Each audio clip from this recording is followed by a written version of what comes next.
인생을 살아가면서 방향이 잡히지 않거나 또 혹은 방향을 잡기 위해서 인생에 있어서 필요한 것이 있는데 그 필요한 것이 바로 모델입니다. 모델이 있을 때 내 인생을 조금 더 만족도를 가하면서 갈 수가 있습니다. 우리가 모델을 삼는 그 모델은 완벽하지 않습니다. 인생을 살아가면서 완벽한 인간은 있을 수가 없습니다. 그러나 우리가 그 완성도와 성숙도를 위해서 모델을 늘 찾게 되어 있습니다. 그리고 그 모델을 따라서 가는 것이 우리 인생입니다. 우리가 모델을 찾을 때 모델은 균형 잡힌 모델을 찾는 것이 좋습니다.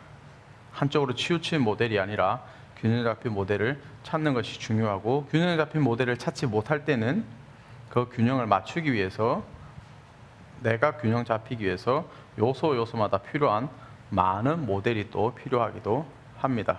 그래서 모델을 찾을 때 하나의 모델만 찾으시면 한쪽으로 치우치실 가능성이 있습니다. 오늘 우리가 성경을 보면서 회심의 과정을 살펴보는데, 시편 51편을 통해서 회심의 과정을 살펴보는데, 우리가 회심 그럴 때 좀 성경 안에서 찾을 수 있는 모델이 바로 오늘 본문에 나온 다윗입니다. 오늘 본문 시편 51편은 다윗이 밧세바와 간음하고 난 이후에 우리아를 죽이고 난 이후에 나단이라는 선지자가 찾아와서 비유를 들어서 네가 방금 얘기한 그 나쁜 놈이야 라고 했을 때 다윗이 하나님 앞에서 참회하는 참회의 시다라고 얘기할 수 있겠습니다. 오늘 시편 51편의 배경을 좀 아시고 회심의 모델 다윗에게서 우리가 발견할 수 있는 회심의 과정들은 어떠한 것인지에 대해서 함께 살펴보도록 하겠습니다.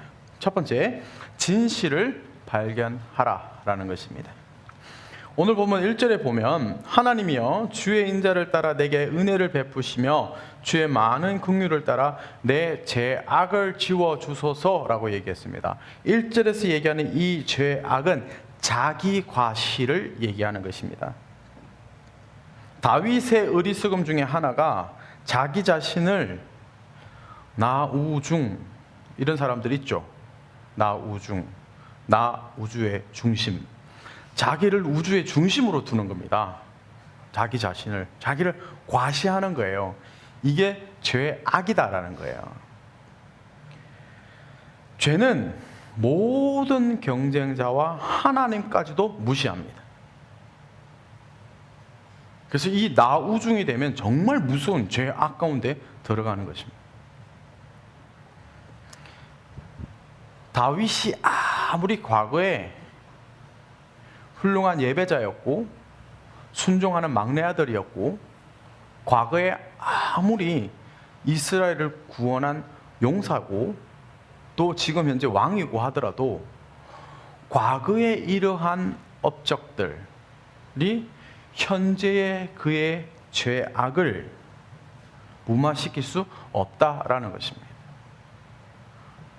그러므로 우리가 죄악 가운데 들어가 있을 때 우리가 발견해야 하는 것 중에 하나가 뭐냐면 과거에 내가 잘한 것, 과거에 내가 충성되었던 것, 이것으로 현재 내 죄를 제하려고 하는 이런 잘못된 생각에 빠지면 안 된다라는 것입니다. 2절에도 죄악이 나옵니다. 나의 죄악을 맑게 씻으시며 라고 얘기하는데, 여기서 얘기하는 죄악은 모든 것을 파괴하는 비틀어져 있는 왜곡됨을 얘기하는 것입니다. 죄인에게 치명적인 어떤 결점이 존재하는데, 죄를 지으면 하나님의 영광을 위해서 지음 받았는데도 불구하고 죄인에게 있는 결점은 뭐냐면 그것을 이룰 수가, 하나님의 영광을 위해서 살아가는 것을 이룰 수가 없다라는 것입니다. 로마서 3장 23절에 모든 사람이 죄를 범하였음에 하나님의 영광에 이르지 못하더니 라고 얘기합니다. 하나님 중심적인 삶으로 하나님을 영화롭게 하는 대신 자기 자신이 영광을 받고 자기 자신의 정체성을 왜곡시키는 이 죄악을 얘기하는 것입니다. 입으로는 하나님을 얘기하고 있지만 실제로 그 삶의 열매를 보면 자기 자신을 위해서 살고 있는 것입니다.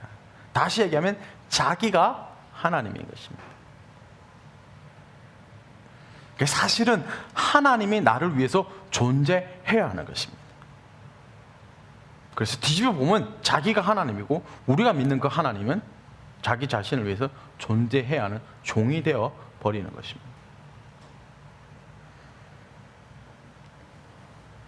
여기서 어떤 결점이 나타나냐 그러면요, 영원토록 즐거워하면서 살고 싶어요. 여러분, 인생은 행복하고 즐겁게 살고 싶잖아요. 그러나 우리 인간이 영원토록 즐겁고 이 땅 가운데서 행복하게 살 수 있는 것은 하나님을 영화롭게 하고 그리스도께 돌아갔을 때, 그때 즐겁게 살 수 있는 것입니다. 그러나 우리가 내 자신이 계속 끊임없이 하나님과 무관하고 그리스도와 무관한 삶을 추구하면서 살아갈 때 결단코 영원한 즐거움, 영원한 기쁨 우리에게 있을 수 없다라는 것입니다. 그리고 3절 말씀을 보시면 무릇 나는 내 죄의 과를 아오니 라고 얘기합니다. 여기서 얘기하는 죄의 과는 실패를 얘기하는 것입니다. 다윗이 내가 어떤 내 인생에 지금 죄의 악 가운데 들어가서 실패를 했는지에 대해서 발견했다라는 것입니다.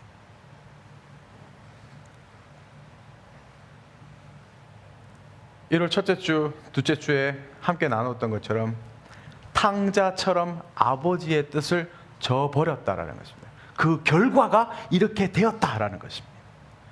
그걸 지금 다윗이 알고 있다라는 것입니다. 4절에서도 내가 주께만 범죄하여 주의 목전에 악을 행하였사오니 라고 얘기합니다. 이 4절에서 얘기하는 악은 하나님을 대적하는 악입니다. 그러니까 하나님 어게인스트 하는 거예요.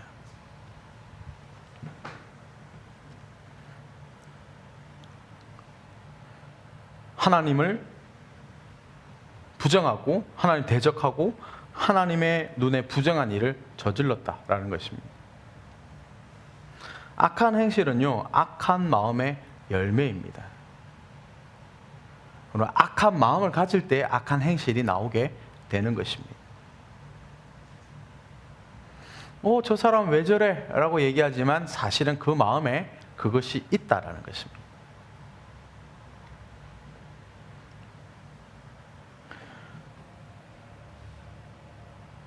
그런 열매들이 내 속에 있는 진짜 자아를 드러내는 것입니다. 죄의 실제적인 본성을 직면할 때 나 자신이 정직한 표현을 사용해야 합니다. 오늘 1절에 있는 것처럼 내 죄악이라고 다윗이 얘기합니다. 그냥 죄라고 얘기하지 않고 내 죄악이라고 얘기합니다. 2절에서도 나의 죄악이라고 얘기합니다.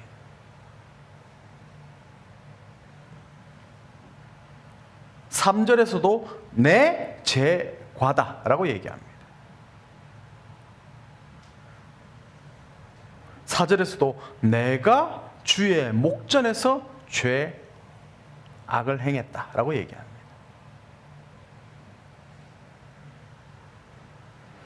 그러므로 우리가 진실을 발견할 수 있어야 되는데 내 죄, 나의 잘못, 나의 악행에 대해서 우리가 발견하고 정직하게 표현할 수 있어야 합니다.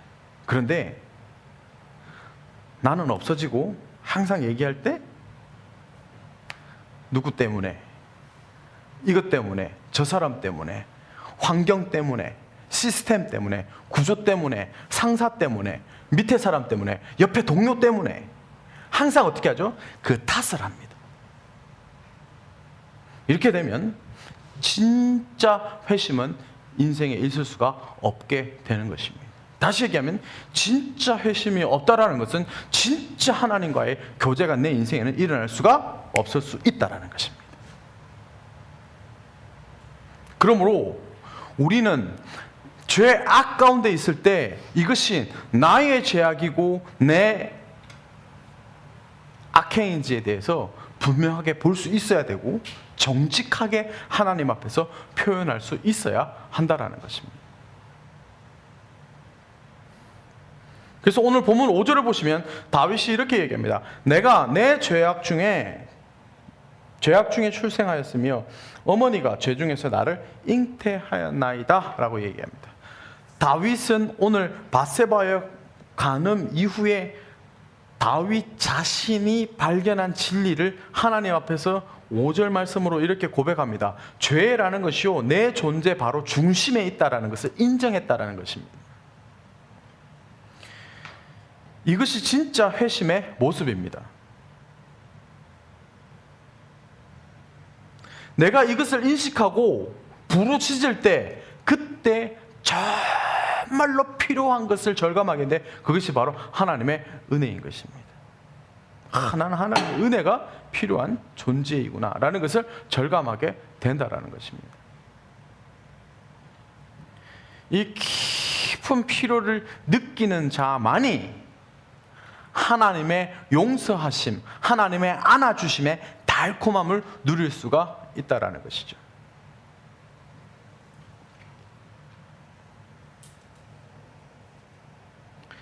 자기 자신을 그렇게 발견하게 될 때 하나님의 제단으로부터 가져온 신선한 수세, 깨끗하게 하는 이 진통을 경험하게 됩니다. 죄 앞에 죄과 앞에 있고 그것이 내 것입니다 라고 했을 때 고통이 따라옵니다. 지난주에 얘기했던 것처럼 수치심과 절망과 아픔이 따라옵니다. 진통이 있어요. 고통이 있어요. 내 죄에 대해서 하나님 앞에서 고백하고 내 중심에 죄가 있습니다라고 고백할 때 당연히 고통이 있을 수밖에 없습니다. 그때에 이사야서 6장 6절에서 7절에서 얘기하는 것처럼 그때 그 스랍 중 하나가 부젓가락으로 제단에서 집어봐 핀 숯을 손에 가지고 내게로 날아와서 그것을 내 입술에 대며 이르되 보라 내 입술이 닿았으니 내 악이 제하여졌고 내 죄가 사하여졌느니라 하더라 라고 얘기합니다. 죄에 대해서 불타고 고통스러운 것이 있으나 뭐가 임한다라는 거예요? 용서가 임한다라는 거예요. 그러므로 우리는 죄 앞에 놓여져 있을 때, 특별히 나의 죄 앞에 놓여져 있을 때 그 진리를 발견하고 하나님 앞에서 정직하게 얘기하는 것이 중요하다라는 것입니다. 그래서 오늘 찬양했던 것 중에 하나의 가사가 뭡니까? 정직한 영을 허락하라 그랬잖아요. 정직해야 한다라는 것입니다. 하나님 앞에서. 그러므로 2015년 올 한 해 사람이 복음이다라고 했습니다.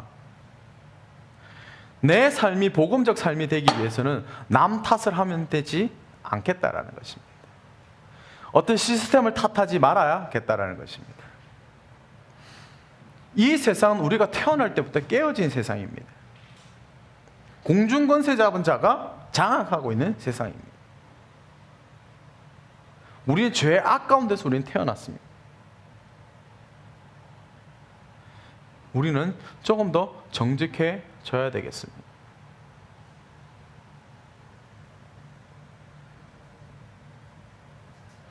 그럼 우리 삶 가운데 이런 정직함을 얘기함에도 불구하고 죄는 우리 삶 가운데 효력을 나타내고 있다라는 것입니다. 첫 번째, 죄는 재책을 낳는다라는 것입니다. 오늘 본문 3절을 보시겠습니다. 무릇 나는 내 죄가를 아오니 내 죄가 항상 내 앞에 있나이다.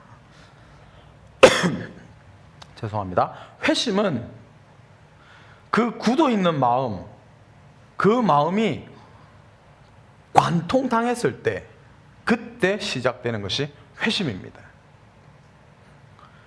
그러면서 나타나는 게 뭐냐면 죄책감입니다. 죄책감이 흘러나오게 됩니다. 다윗이 자신이 뿌리 깊은 죄인이라는 생각을 멈출 수가 없었습니다. 나단 선지자를 만난 이후부터 나는 정말로 죄인이구나 라는 이 죄책감, 이것을 느끼기 시작한 것입니다. 그래서 다윗이 하나님 앞에서 자비를 베풀어 주십시오라고 기도하기 시작하는 것입니다. 그리고 죄는 오염을 양산합니다. 죄는 굉장히 다차원적입니다. 오늘 본문에서도 보니까 그죠? 죄악이 있고 죄과가 있고 죄가 있고 악행이 있고, 그리고 여러 가지 다차원적으로 죄는 우리에게 다가와서 오염되게 하고 깊이 침투합니다. 바위 위에 새겨진 것처럼 죄가 우리 가운데 깊이 들어오면 잘 지워지지 않고 그 죄가 뚜렷하게 느껴집니다.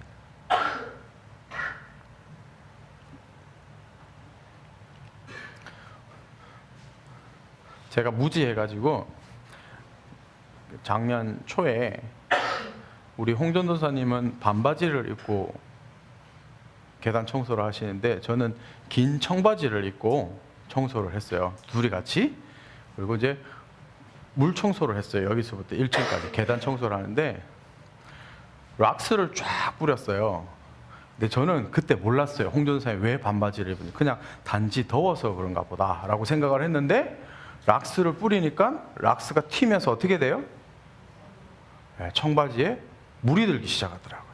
지금 이 청바지는 아닙니다. 그 청바지를 보지 마세요. 다른 청바지입니다. 그때 와, 저래서 반바지를 입었었구나. 물론 본인은 다른 의도로 입었는지 모르겠지만 저는 그렇게 느꼈습니다. 그리고 그 청바지를 한동안 계속 입었습니다. 그리고 그 청바지를 입을 때마다 제가 느끼는 게 뭐죠? 다음 계단 청소 때는 청바지를 입어야 한다, 입지 말아야 한다? 입지 말아야 한다. 지워지지 않더라고요. 오늘 다윗이 방금 얘기한 것처럼 내 죄가 지워지지 않는다라는 거예요. 그래서 하나님 앞에서 뭐라고 얘기해요? 내 죄를 좀 말같이 씻어 주십시오라고 2절에서 얘기하는 거예요. 오염되기 때문에. 그리고 내 죄를 좀 깨끗하게 제해 주세요라고 얘기하는 거예요. 그래서 저는 마치 제 집에 사는 아내가 마치 맥가이버인 줄 알고 가서 이 락스가 튀었는데 이것을 다시 좀 되돌려 달라고. 되돌릴 수 없다라는 것을 나중에 알게 되었어요.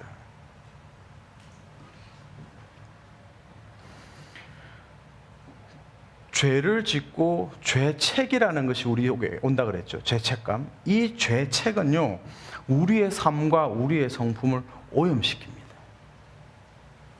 그래서 지워지지 않는 것은 락스와 같은, 그는 염료와 같은 역할을 하게 되는 것입니다. 그래서 오늘 본문 2절에서 얘기한 것처럼 내 죄를 깨끗하게 해달라고 얘기하고 있는 것입니다. 죄는 우리를 오염시킵니다. 그리고 죄는 세 번째로 어리석음과 자기 기만으로 인도합니다. 6절을 보십시다. 보소서, 주께서는 중심이 진실함을 원하시오니 내게 지혜를 은밀히 가르치니이다 라고 얘기합니다. 죄는 자기 자신을 속입니다. 죄인은 어리석게도 하나님께서는 나를 보지도 않으시고 내 생각을 감찰하지도 않으시고 죄를 신경 쓰지 않는다라고 자기를 속이고 자기를 기만하는 것입니다. 그리고 죄가 황폐한 결과를 가져오지 않는다라고 믿습니다. 그리고 아무런 문제가 되지 않는다라고 생각합니다. 그래서 야고보 선지자가 야고보서를 쓸 때 저는 이 다윗에게 좀 의도성을 가지고 쓰지 않았나라고 생각을 좀 해봅니다. 야고보서 1장 14절 15절을 보십시오. 오직 각 사람의 시험을 받는 것은 자기 욕심에 끌려 미혹됨이니 욕심이 잉태한 즉 죄를 낳고 죄가 장성한 즉 사망을 낳았느니라 라고 얘기합니다. 오직 다윗이 밧세바에게 시험을 받아 다윗 자기 자신이 욕심에 끌려서 미혹됨이니 라고 얘기할 수 있습니다.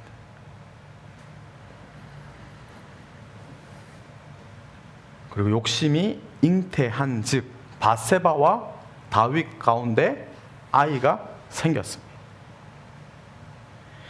다윗이 영적인 이 간음이 육체적 간음으로 이어졌습니다. 그리고 욕망이 간음하게 했고 죄를 낳고 죄가 장승한 즉 사망을 낳느니라. 실제로 간음한 이후에 우리아를 죽입니다.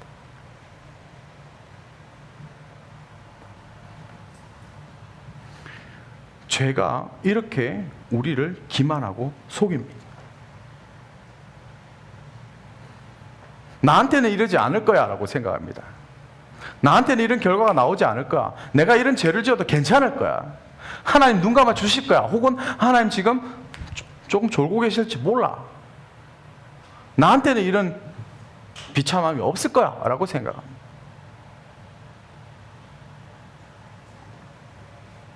그래서 야고보서 1장 16절에서 야고보 사도가 우리에게 이렇게 얘기합니다. 내 사랑하는 형제들아 속지 말자라고 얘기합니다. 죄에 속지 말아야 합니다. 자기 기만으로 죄는 우리를 필히 인도하게 되어 있는 것입니다. 죄에 대해서 이렇게 진실과 죄의 효력에 대해서 이렇게 이해한 다윗이 우리에게 던져주는 모델링이 바로 우리는 무능하다라는 것입니다. 죄 앞에서 무능하다라는 것입니다. 그래서 오늘 10절 말씀을 보시면 다윗이 자기 자신에게 하나님께서 새 일을 행해 주실 것에 대해서 울부짖습니다. 10절 보십시다. 하나님이여 내 속에 정한 마음을 창조하시고 내 안에 정직한 영을 새롭게 하소서라고 얘기합니다. 하나님이여 내 속에 정한 마음을 창조하시고라고 한 이 창조가 히브리어로 빠라라는 단어입니다. 빠라라고 발음하기도 하고 바라라고 발음하기도 합니다. 이것이 하나님이 세상을 창조하셨다라는 창세기 1장에서 나오는 그 단어입니다. 바라. 이 바라는 항상 하나님이 주격이시고 주인이십니다. 하나님이 창조하실 수 있다라는 것입니다. 그러므로 하나님이여 내 속에 정한 마음을 창조하시고 라는 것은 오직 하나님만이 나를 새롭게 하실 수 있는 분입니다 라고 다윗이 고백하는 것입니다. 내 죄의 악으로부터, 내 죄가로부터, 내 악한 행실로부터 나를 새롭게 할 수 있는 분은 하나님밖에 없습니다 라고 고백하는 것입니다. 그래서 하나님 앞에서 울부짖는 것이죠. 하나님만 하실 수 있습니다. 하나님 나를 깨끗하게 해 주십시오 라고 얘기하는 것입니다.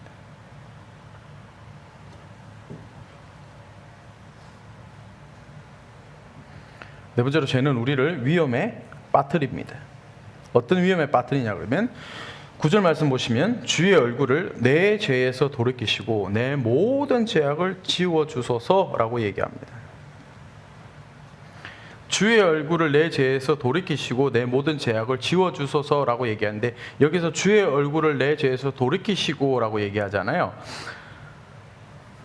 우리가 세상 살면서도 이런 표현 하잖아요. 두 번 다시는 안 본다. 내가 눈에 흙이 들어가기 전까지는 어느 쪽으로 소변도 보지 않겠다 라고 얘기하잖아요. 그걸 돌이켰다, 돌렸다라는 뜻이거든요. 우리가 죄를 지을 때, 우리가 죄의 악에 빠졌을 때 하나님이 돌이키십니다. 하나님이 우리로부터 돌이키시면 끝난다라는 뜻입니다. 하나님의 나라하고는 우리는 이제는 끝이다라는 것입니다. 그만큼 죄는 우리를 큰 위험에 빠뜨릴 수 있다라는 것입니다.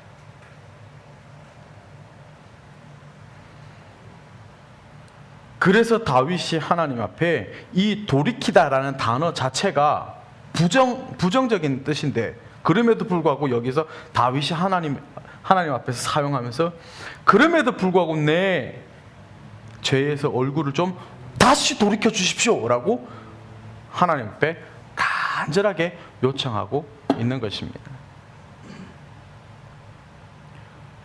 지금 얘기하는 이 내 죄에서부터 주의 얼굴을 돌이키십시오라고 얘기하는 것은 굉장히 구체적인 기도입니다. 지금 다윗이 행한 죄 중의 죄는 바로 우리아를 피 흘리게 한 것입니다. 죽인 것입니다.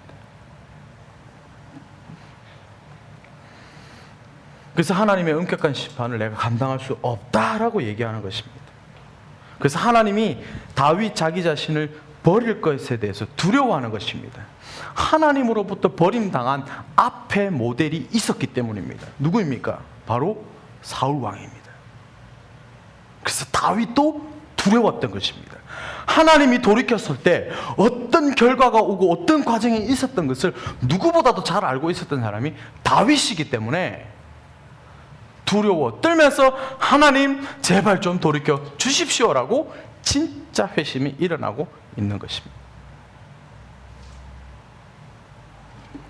세상에서 가장 무서운 거요, 뭐 친구들하고 좀 관계가 깨어지고 조금 아는 사람하고 관계가 깨어지고, 이것보다 정말 여러분이 두려워해야 될 것이 바로 뭐냐면 하나님과의 관계가 깨어지고 하나님이 나로부터 얼굴을 돌이키실까, 돌려버리실까 하는 이것을 여러분 진짜 두려워해야 합니다. 이것이 진짜 회심자에게 나오는 회심입니다.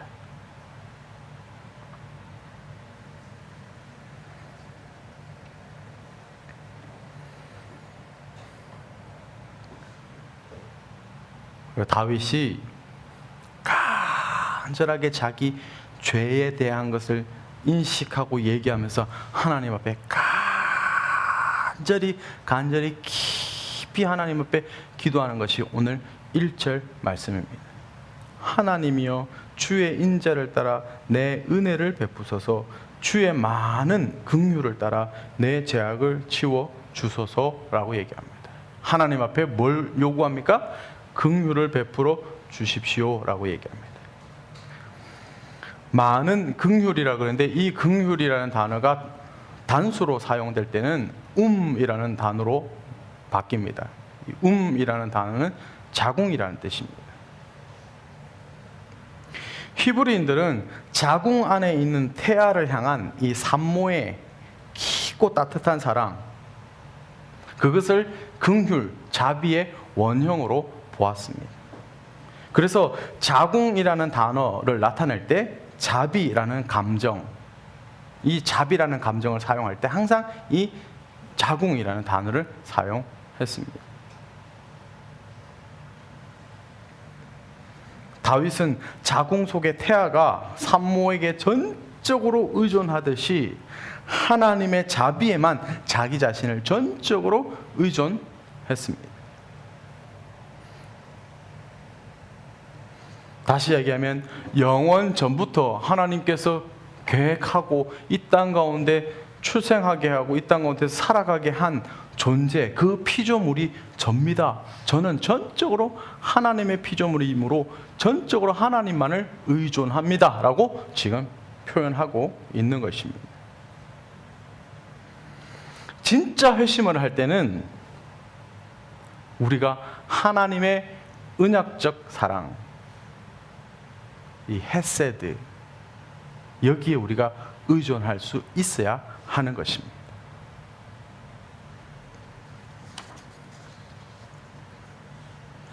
회심은 죄의 위험을 늘 인식하는 것입니다. 죄는 위험한 것입니다. 죄는 우리를 하나님의 심판 아래 가게 하는 것입니다. 그리고 그분에게서 쫓겨남을 당하는 위험에 처하게 된다라는 것이 죄라는 것을 오늘 다윗의 고백을 통해서 알게 됩니다. 진짜 회심은 자기의 자만과 자기 기만과 자기 방어가 깨뚫어지고 부서져 버리는 그런 심령을 얘기하는 것입니다. 그냥 감정적인 호소가 아닙니다. 진짜 회심은 다 허물어지고 부셔지고 하나님 앞에서 전적으로 적극적으로 용서를 바라는 그것이 바로 진짜 회심인 것입니다.